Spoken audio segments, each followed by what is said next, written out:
Financial wellness. Reach out to them for advice at 855-DON-GINO. And now back to your hosts, Don Getling and Gino Fronti. We do on our show, right, Lou? That's right. All right, so let's dive into that because we're setting up, what's been happening with our economy over the years and stuff. Well, we saw this huge upswing in bankruptcies for a while with the financial and mortgage crash, right? Real estate crash, mortgage crash. You guys were busy. We were. Before we get there, let's talk about what my favorite project is now. Yeah. My bad. Okay. Yeah. That's all right. That's all right.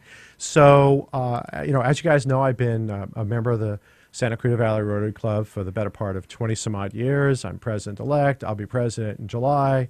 And I'm very excited that we have committed to this community to install in downtown Newhall an antique replica clock that will stand between the Repertory Theater and the Canyon Theater Guild. It is the Rotary Club's contribution to this community to be the focal point of the downtown business revitalization. It's going to be the place where when you want to meet someone downtown, you're going to say, meet me under the Rotary clock. And you're going to know exactly where it is. And the Rotary Club has raised money to purchase this clock, and we're asking for donations from the community that will go to the Newhall Rotary Community Foundation. The foundation is the endowment from which the Santa Cruz Valley Rotary Club then contributes to nonprofits in the community, the Boys and Girls Club, Samuel Dixon, Mothers Outreach. About 20 different nonprofits receive at any one time money from the Newhall Community Foundation, and this clock is intended to be the focal point for that. And we're looking to raise money from the community to put into that foundation so that we can give back to the community. I'm very excited about this. We're all on board. Yeah, it's going to be very great. cool. I mean, we're down there a lot. Not being from here originally, when I first moved out here, I don't think Newhall was that cool, really. And I moved out here in 2007, and it was just okay. It's nowhere I ever thought of going. And boy, the revitalization, I mean, it's been a really big project, and it's kind of the place to go now. You want to go eat something nice, you can go to the refinery, and you can want to go to a wine tasting, you got that too. I mean, there's a lot of great things there now. I can usually be found at El Trocadero at least once a week. They have the best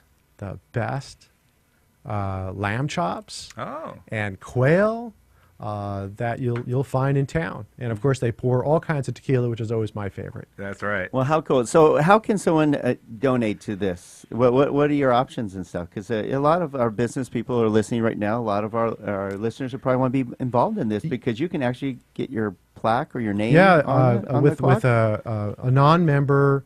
The non-member donation we're asking for is $550.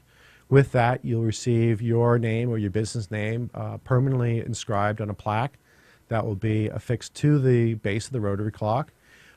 If you want your name as well as a little miniature clock that we're going to be giving out, that's a $750 donation.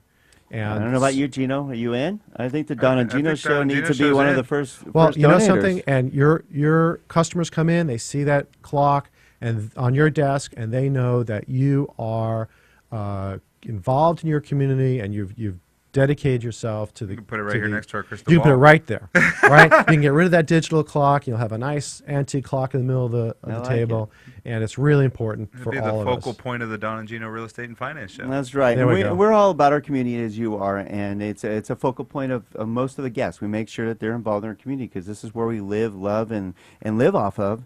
So it's important that we give back, and great job for you, Lou, and the Rotary Club, and we know Steve Acorn and the rest of the crew. You got a great crew that does a lot of good things, not just this clock, but a lot of great things. So we're very proud of you. And we're going to be doing a lot more this year. All right. So we only have a few more minutes. Let's talk about potential wave of maybe new bankruptcy filings and this thing called student debt. Boy, has that gotten interesting. Yeah, let's run through these quick. Okay. Bankruptcy filings are probably back down to their historical levels, maybe a little bit lower. The analogy is the Cash for Clunkers program cleared out the inventory of new cars. Car dealerships found that they weren't selling cars afterward. I would say that with the Russia bankruptcies that took place, the pipeline got cleared. Anyone who could have, should have, would have filed for bankruptcy over a 5-year period of time. So bankruptcy filings are about off 70% from where they were at the peak. Okay, but you know, people are still filing. There's still reasons to file. If I was to look inside a crystal ball, what I would see on the horizon, the loan modifications that are 5-year loan mods that are going to be readjusting. I'm troubled by that. There are still some loans that were made at the end of 2007, at the very end, that had 10-year arms, and they're going to fix in the next couple, 3 years. I think that's going to be an issue. And of course, the issue that you raised, student loans. All right. Student loans are a problem. Back in 2008, 2009, I wrote a pretty extensive paper that you can find on my website, esbinlaw.com, where I discussed the oncoming issues with student loans. And I said that student loans will be worse than the mortgage meltdown. And I say that with all conviction. Student loans are going to be worse than the mortgage meltdown for the very basic reason that student loans are non-dischargeable in bankruptcy. And when the government went away from just government-funded student loans and went to private student loans by Wells Fargo and other institutions like that, and they were still non-dischargeable, and then they required parents to sign, so you've got students who have student loans and parents who signed for them. This is a disaster for our economy. So I'll talk a little bit to a few of those subjects. One is loan modifications. Okay. Okay. One of the things is they are resetting, and guess what? Fannie Mae and Freddie Mac do not look favorably upon loan modifications. So if you're going to get out of a loan modification, you're probably going to be looking at some sort of private portfolio bank. And when you look at those have higher interest rates than Fannie and Freddie and FHA loans. So that's one thing to take into consideration. And the unamortized principal is on the back end. Right. So still there. Hopefully, if you have deferred principal like that, the idea is that we have enough equity that you can sell your home. But at the end of the day, you just rented your home for the last 5 years. But that gets us back to borrowing your way out of debt and hoping that property values continue to go up so that these loans can be covered. Oh, I think I heard that The only thing we're before. missing is Countrywide and IndyMac. But we're right back into the old game. All right. Unfortunately, we have to wrap things up. Lou, we can sit here for all day long. We just could. sit here on a Saturday and informing you about all kinds of great information. Lou, you're always informed, always educated about what we need to know.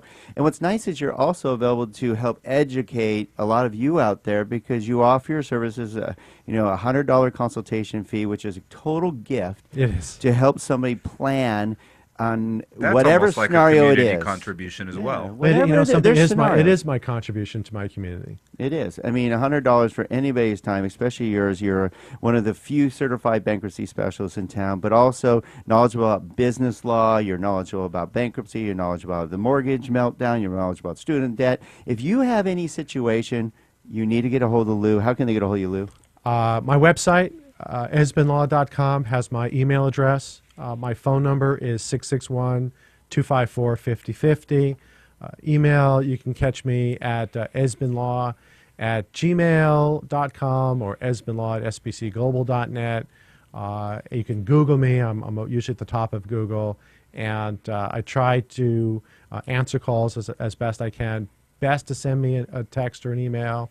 And call my office for an appointment. That's truly the best way to get a hold of me. All right. Great stuff from Lou Esbin with Esbin Law. Thank you again, buddy. Hey, thanks, guys. I really appreciate it. And thank you for joining us every Saturday, 9 a.m. on AM 1220 KHTS. You can find out so much more about our show and great past shows by going to donandgino.com. And for the best professionals you can find in town, go to aprgi.com. The very best professionals in all facets of your life. Thank you for joining us. We'll see you next week. Thank you, guys.